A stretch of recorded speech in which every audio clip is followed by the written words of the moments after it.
Hi, my name is Victoria Young, and I will be doing a lesson plan on vocabulary first grade.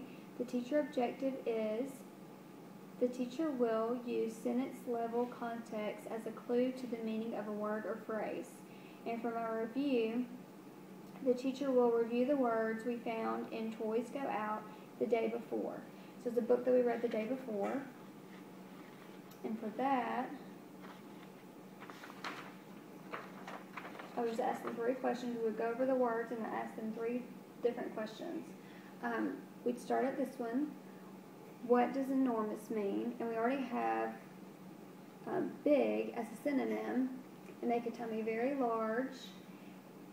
And my next question would be, what does nibble mean? So we look at the picture, and the sheep is taking a bite of something.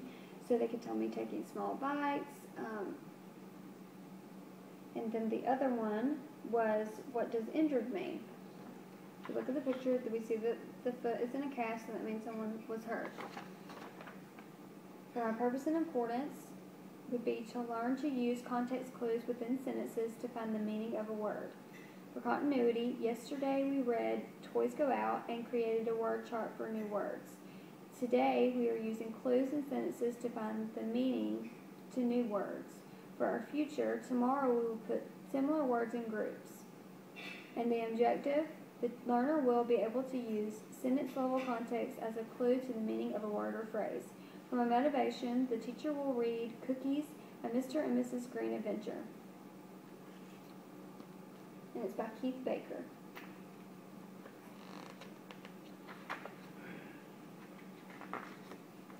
Mr. Green woke up from his nap. He smelled cookies, freshly baked cookies. He followed his nose. He had a big nose. It was easy to follow. There were freshly baked cookies and a note. It was from Mrs. Green. Terrible, thought Mr. Green. Do not eat. So the note says, these are terrible. Do not eat. Back soon, and has a heart says love. Back soon. He and Mrs. Green had baked millions of cookies, none of them terrible. What was wrong with these? So I would stop here because one of our vocabulary words is terrible, and I would ask them what they thought terrible meant. And based on just reading the context clues, do not eat, well, that must mean that something doesn't taste good, so you shouldn't eat the cookies because they don't taste good, they're very bad. Had Mrs. Green forgotten the butter, the sugar, the flour, the spices? No, Mr. Green could smell these things. Had she forgotten the chocolate chips, the butterscotch bits, the peanut butter pieces, the miniature marshmallow morsels? So we stop here again because our next vocabulary word is morsels. And I would ask them to, we would go back through the sentences, and based on the sentences before morsels, and ask them what they thought morsels meant. In all of these sentences, it talks about pieces of something. Chocolate chips, the butterscotch bits, peanut pieces, and then it talks about miniature marshmallow morsels. So it's something small, and it's a piece of something. A small piece of something bigger. No, Mr. Green could see these things. What else could be wrong? There was only one way to find out. He took a bite. Snappity snap, crunchity crunch, chewity chew, delicious. But were they all delicious? Mr. Green would want to know, so he ate another, and another, and another, down to the very last cookie and every single crumb. Yes, all of them were indeed delicious. Then the kitchen door opened. Mrs. Green was back. He was trying to hide the cookie sheet from her because he ate all the cookies and he thought he wasn't supposed to. She saw the crumbs on Mr. Green's chin. She saw his bulging belly. She saw the empty cookie sheet, but she didn't see any cookies anywhere. So I'd stop after this paragraph and ask them what they thought bulging meant. It's talking about his belly. And you see in the other sentences, there was an empty cookie sheet, and there was no cookies anywhere to be found. So it asked them what they thought bulging belly meant, and based on those context clues, they could tell me that it meant his belly got bigger because he ate all of the cookies. I ate them all, Mr. Green confessed. Every one had snap, crunch, and chew. Yum! Delicious! Thank you, said Mrs. Green. I knew you would like them. Then why, asked Mr. Green, did you write this note? Mrs. Green took the note and opened it. There were 2 pages, not one.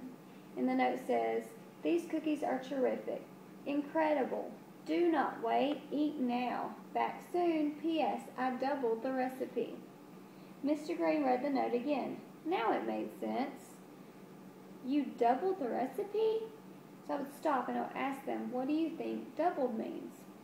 Before we even got to the next sentence where it tells you what it means. And some children will know, some wouldn't. Yes, said Mrs. Green, you always ask for more, so I used 2 times the ingredients, and there are twice as many cookies. So I'd ask them again, now do you know what doubled means? And they could tell me, yes, it means 2 times as many, or twice as many. She opened the refrigerator. The second batch was ready to go. Shall we bake these now? She asked. Mr. Green was not listening. He was calculating cookies. And there's different multiplications here. 20 times 2 equals 40. 40 times 2 equals 80. 80 times 2 equals 160. 160 times 2 equals 320. 320 times 2 equals 640. 640 times 2 equals 1,280. 1,280 times 2 equals 2,560. 2,560 times 2 equals 5,120. What if we double the doubled recipe, he asked, and then double that and double it again and again and again and again, and he ran out of breath. We would need more milk, said Mrs. Green. So I'd ask them what they thought calculating meant. After reading all of this about doubling and seeing all the math, and they would be able to tell me that it would be doing math. And a much bigger cookie jar. And as I went along, like I said, I would stop at unfamiliar words or our vocabulary words, which would be unfamiliar to them. And I would ask them what they thought it meant, and then we would go through the context clues to figure it out. For my procedures, the teacher will be doing a word chart for the new vocabulary words with the class. And for this one, the objective, the learner will orally tell the meaning of new vocabulary words using context clues with at least 90% accuracy, and that would be understanding. So for this, I already created a chart, but I would actually do this with the class. So we have each of the vocabulary words. There's terrible, and it shows the alligator with the cookie in his hand, his tongue sticking out, and it says yuck. So we know that it tastes bad. And there's morsels, and it's just bits and pieces of chocolate chips and marshmallows and peanuts. And bulging, it's pointing to his big belly. Doubled, there's 2 of the same amount of cookies on each cookie sheet. And on that one, I would write terrible in the box. I would ask the class what they thought terrible meant, and then after we talked about it, I would draw a picture of the crocodile with his tongue sticking out and the cookie in his hand, and then we would write bad underneath the picture. And we would keep going. I would continue writing the vocabulary words on each box, and then I would ask the class what they thought each word meant. I would also allow students to draw pictures under the words. So I would allow several students to come up to draw pictures under the words to help me. For the next activity, the teacher will model how to play the alligator cookie eating game. And for this objective, the learner will orally match the new vocabulary words with the proper definition with at least 85% accuracy.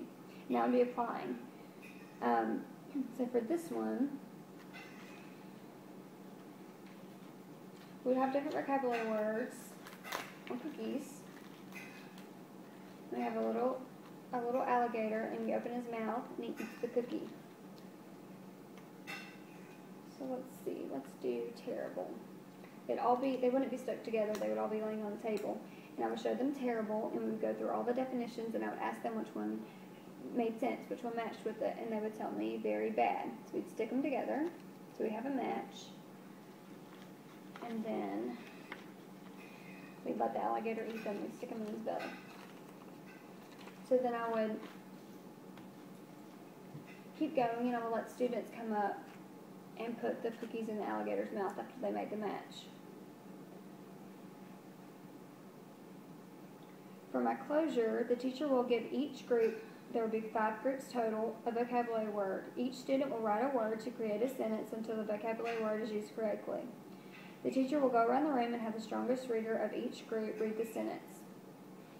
So for this one, for an example, we could use terrible. We give the group terrible, and they would have a sentence strip to write on. And this sentence strip says, the cookies were burnt, so they tasted terrible.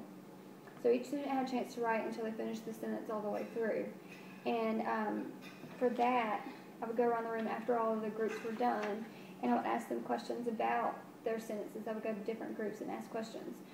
One of them, what context clues can we use in the sentence to find out what terrible means? So they could look through the sentence, and they could see that the cookies were burnt. So if a cookie is burnt, it doesn't taste very good. So they would know that it was very bad. It didn't taste good. So we could find the definition that way. I could also ask them, how can we find out what doubled means? So we could look through the sentence that the group wrote for context clues to figure out what doubled means. Then I would ask them, what does calculated mean? They can either base it off the context clues that were in the sentence or what we'd already known from all of the work we'd already done with the vocabulary words before. So for my early finishers, the learner will play the alligator match game until all the words and definitions are matched. So for that one, I have several different alligators. One of them has the definition, like this one says twice as much. So we match that with doubled. But they'll all be laying down flat on the table, and they have to just pull one up, just like a memory game. So they pull one up and they match it to the other one until they're finished. For my special needs, the students with reading disabilities will listen to the teacher read the story again. The teacher will assist the students in creating sentences using the vocabulary words. So the same thing that we did with the group, we can use the sentence strips and the pictures and create a sentence. For the English language learners, they will listen to the teacher read the story again. The teacher will assist the students with creating a word chart using vocabulary words. So the same word chart that we did before, it would just be blank. And they would help me recreate this again. And I will let them do the same drawing pictures and even writing the words. For remediation, students who need remediation will listen to the teacher read the story. The learner will play the alligator match game for review. That's the same little match game that we did before.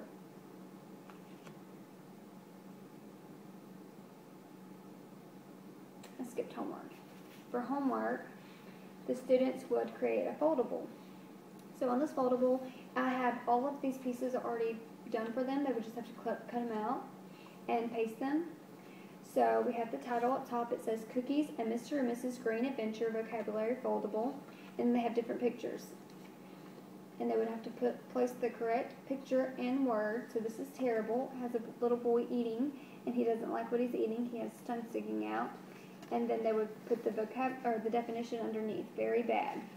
So the next one is bulging. Has a arrow pointing to the bulging stomach, and underneath it is getting bigger. The next one is calculating. Has different multiplications and addition sentences, and it says doing math. The next one is doubled.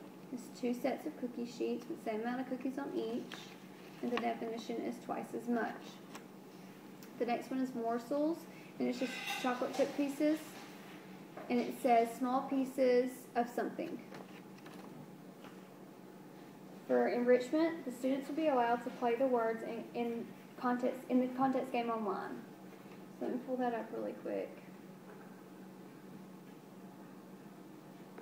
What it is, they would click a button to play the game, and they have to read the sentence.